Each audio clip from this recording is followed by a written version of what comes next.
I'm Tyler Kallenbach, host of Live Your Truth podcast, and tonight we're going to have David Ferrugio, luxury real estate agent down in Los Angeles, and he's a good friend of mine, and it means a lot to me that he's going to be on this podcast. I'll tell you, I met David when I was still doing chiropractic in Beverly Hills. I was not living my truth. I hated what I was doing, and he was actually a patient of mine, and I started picking his brain, and he unloaded. He gave me all the information I needed to start my career, and it launched me in a totally different direction, so I credit that to him. He's an incredible person, big heart, and he's a better real estate agent. Why would you say maybe even a better real estate agent? He's a better person than he is probably a real estate agent. But he's a good guy. You get what I'm trying to say. He's going to be sharing some stuff with us tonight. We're going to talk social media. We're going to tap into high-end luxury markets. And we're going to talk travel, a few other business ventures that he has. And we're going to take any questions that you guys have as well. So I'm going to bring him in, and then we're going to go ahead and get started. Everything you have, I feel like, in life, no matter what, any steps you take to get wherever it is, you always could pick apart certain areas that are beneficial to take with you. What I'm trying to say there is I've learned everything. No matter what job I had, there was always something I learned and applied to what I'm doing now, including things I could do better. But I had that, like I said, I had that sales marketing job, and the first thing that be able to put me in front of people. I've always been comfortable in front of people in general, but this really forced me to have a product, put it in their hand, and force a conversation. And from there, a boss of mine I'm still very close with, and has taught me an extreme amount. Pretty much poached me from that job. Because this job I was actually in a Costco slinging pizza, and I had people cooking pizza for me. And I had to pull people in to try my pizza or my pizza. And so I had a headset on. Full circle, man. Always back to pizza. It's always pizza. It's always pizza. Anyone that knows me understands the whole my life. Yeah, as it should be. Seriously, life is simple. Eat pizza. It's a bumper sticker. Anyway, so I got poached from that job to do another job, and I worked at Hollywood Boulevard for a couple of years. Singing Hollywood souvenirs, I was even more in people's faces because no one walked through the front door without approaching me, and so I sold Hollywood souvenirs every day for a year and a half, 2 years, and then from there, my beautiful cousin Joseph, who's a very, very talented interior designer, Ferrugio Design, if anyone is a designer. Yeah, man, shout out. He launched his company, and then I was one of his first people he pulled in to work with him, and from that really started my entrance into the real estate world. We were around, multi-million-dollar homes. He designed some of the sickest properties in all of LA that are super notable. So I was around that mix of developers and the best agents in town, and I was I've always had a more entrepreneurial spirit, so I've always wanted to do my own thing. And from there, I saw an outlet to leverage myself into real estate, which has always been in the back of my mind, but that was the first opportunity I saw, and so I jumped on it. I pretty much had to sit down with someone I was working with without getting too into it about asking me, is this what I want to do? And it wasn't what I wanted to do.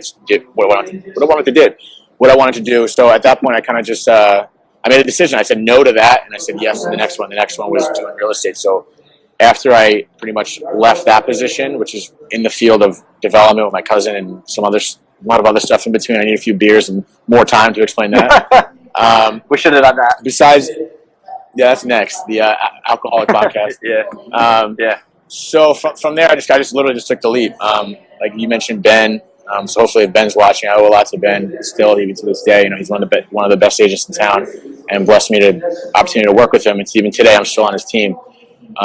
So he's opened up a lot of doors for me, and helped me get to where I am today. And anyway, I literally just took the leap. I said, "Fuck it," and I just went for it. And obviously, the scary part is not having a paycheck at the time. So. And the only way in my opinion, is to make real estate work is you kind of got to get both feet in the door. Obviously, there's some exceptions to the rule, I think, because it is a who you know type thing and your networks. Some people are blessed to have a network.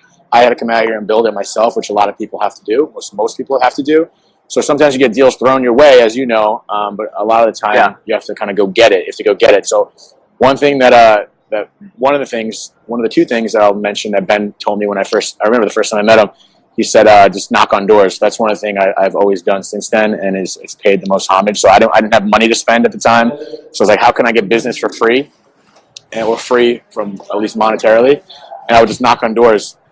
And so I met people, and that's my approach today. So once again, I think it relates back to being from the East Coast, in your face, and just kind of just going for it and just asking a question as opposed to just insinuate a question, if that makes any sense. Right. And so since day one, I just always had to go get it. And I think in real estate, if you're going to make it work, you have to go get it. You're dealing with different personalities, and not either one's better or worse. You're just dealing with different mentalities. You're dealing with someone who's never purchased a home before, so it's different. You're catering to a different person, or you're dealing with someone that's done this a million times. That doesn't want to be told what to do. They just want you to hustle and find a deal and negotiate for them. You know what I mean? So at the end of the day, it's a different personality. But breaking into it, you just got to surround yourself in the area, with the people that you want to be or you want to work with. So at the end of the day, if you choose to work specifically the luxury market, that's what you want to do. Maybe you got to dress the part a little bit. Maybe you got to just sharpen up a little bit, shave a couple times, and shake hands with people in a certain circle. People that are just like hanging out at this place, for example. Like I remember the owner of our company pretty much said, you gotta live and work in your circle, pretty much. So if that's where you choose to be, those are the people you're going to be around. Those are the people you're going to work at. So if you want to work in the luxury market, then go knock on doors in Beverly Hills. Just go for once again, say fuck it and knock on those doors. If you want to go for the more affordable properties that are lower budgeted, then you just go after that. So it's really, I don't think it's any secret sauce, for instance. It's just, once again, it just goes back to just going for it. It's a choice. It's a choice of which one you want to do it. Do you want to push more units that may be easier to sell, quote unquote, or do you want to just go for the big ones? Everyone has their own style.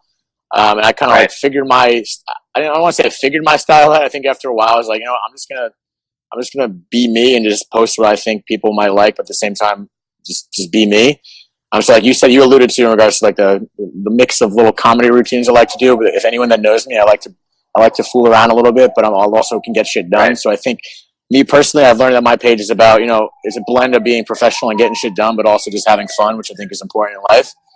But I just realized that Instagram is just such an amazing outlet for just getting yourself out there and just building content and, just putting yourself out there so people can see you. That's the name of the game. Real estate is putting yourself out there. People need to know your face, see what you're doing.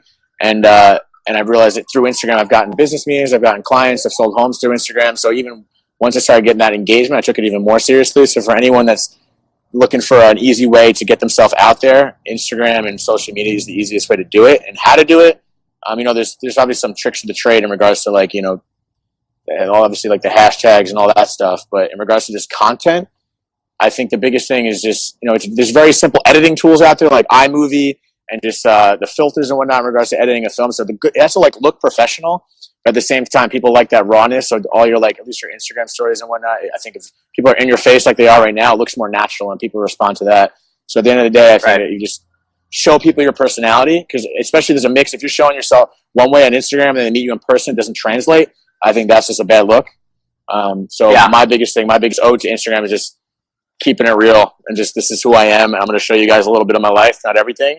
At least I'm going to show you that I'm busy, that I'm working, that I put the work in, and then give a little bit of who my personality is, because especially real estate is so personal and so personable and intimate with the people you're working with. They got to know who you are, and this is who I am. I'm not afraid to show it. What do you forecast in the LA market for the next 3 years or so? Asking since I'm getting licensed in 2 months or so. Congratulations. It's awesome. You will pass. You did great.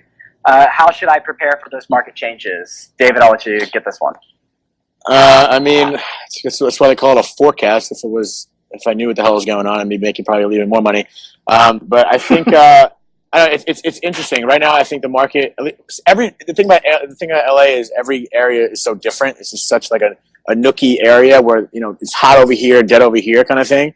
If we're talking like specifically luxury market, I think everything's overpriced. Even I think sellers should be priced. I think as you always should. You should just be pricing things right and not asking too much. I think right now everything's overpriced.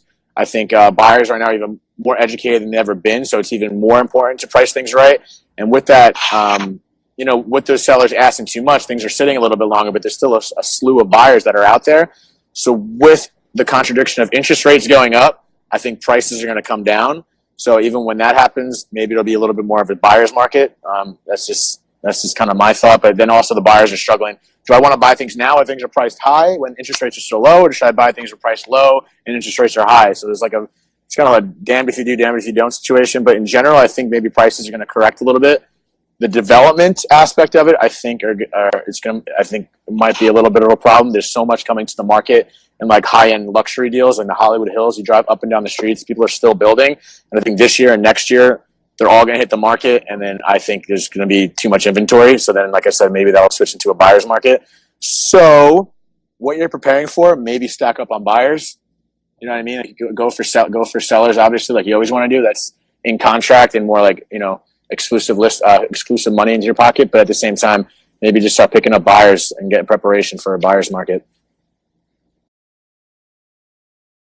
What advice would you give a 20-year-old who's still in college and interested in real estate field for the future? Oh boy, 20-year-old who's still in college and interested in real estate field for the future. Shake hands. I don't know if it's like anything in life, whether you're going to do real estate for the rest of life, just meet everyone, shake hands, and study your craft. You're never too old or too young to study it. So I'll just read up on it, meet people that are in the industry, and just get your name out there. I think it's very simple. Sometimes you don't want to overcomplicate things, but if you're still young, yeah, that's a great time to get into real estate. If you're going to do it now, you'll be way ahead of anyone that's in the game. So yeah, I would just start off by just meeting as many people in the industry and do it with confidence. You don't have to like lead into a conversation and say, "Hey, I'm 20." Just you're supposed to be there type shit, and just talk to them, shake hands, and meet everyone and learn on the way. Yeah, I'd agree. If I was to throw something in there too, it's kind of along the lines of what you were saying back a little bit earlier, 20 minutes ago. It's just being a yes man. I think at 20, if I was to give myself advice at 20, it would be prepared to be uncomfortable and be okay with that. And also be prepared to work your fucking ass off. Like, just not like work harder than anybody else that's around you and say yes to every opportunity that comes up, because it's going to lead you to some pretty extraordinary opportunities. And you'll rise to the top, rise the ladder pretty quickly. Be patient too. With real estate, you got to be patient. I mean, it's stuff that takes time. Building your network takes time. If you're going to a place that's like your hometown or something, obviously you'll have an advantage in some regard. But I would almost encourage to not get comfortable in that. I would encourage you to just kind of dive headfirst into a market that you love and a place you want to live, and have to build your market, because that's going to push you in a lot of ways it typically wouldn't. I feel like people in America I don't want to generalize or say too much, but I feel like we view traveling as a privilege or a benefit of work. Like, oh, I got 2 weeks off this year, and like it's like that's how it should be. No, in my opinion, traveling I think is a necessity, and obviously some people are more blessed than others to be able to do it. So I mean, I can't crack that. Sometimes it's hard to just get out there. You got to make money. So I get that. But if there's any opportunity to travel, even if it's once a year or whatever, I'm a big believer in doing that. I think it opens your eyes on so many aspects, meeting so many different people with new perspectives that you didn't even know were possible. And as long as you're going out there with open to listening to it, you're just going to learn so much. And you're going to see so many things that just when I've been to, Thailand and Cambodia and Cuba, that countries that aren't, as well off as us. And I've been in the front line of seeing people that have so much less than me. Like even when I'm going through like a certain rut and whatever it is, it's like someone always has it worse. I think the question is my why, the way I like to say it. I think it goes back once again for sure my family. I don't think that's a very super creative answer, but at the end of the day, I'm 3,000 miles from my mother, my sister, my nephews who are growing up, way too quick, and I'm watching them grow up through an iPhone. And I've always seen myself going back to the East Coast, but being bi-coastal, that's still the goal. So there's still a lot I want to accomplish, and bring it back to New Jersey, to my family. So they're definitely my why. It's 100% my family, and especially going through some things when I was younger that taught me even more the importance of family that I already had. It was already innate in me, but certain things that I've gone through when I was younger, like I said, just made it even more important. Which makes no sense, the fact that I would even go further from my family, but there's a big reason behind all that. So at the end of the day, my family is definitely my why, and I think just the infinite possibilities that we can do is just often so underestimated. I think our capabilities. So just the curiosity and endless possibilities of life are really exciting, just to do some really cool shit. But also that drives me every day. That literally every day a new door can open, and so that excitement just keeps me going. The fact that no matter what happened yesterday, I could wake up today, something crazy, amazing can happen at any moment, and that is probably my excitement. Why? The fact that we are so capable of doing anything, and anything can happen at any moment. So it's a blend of the both.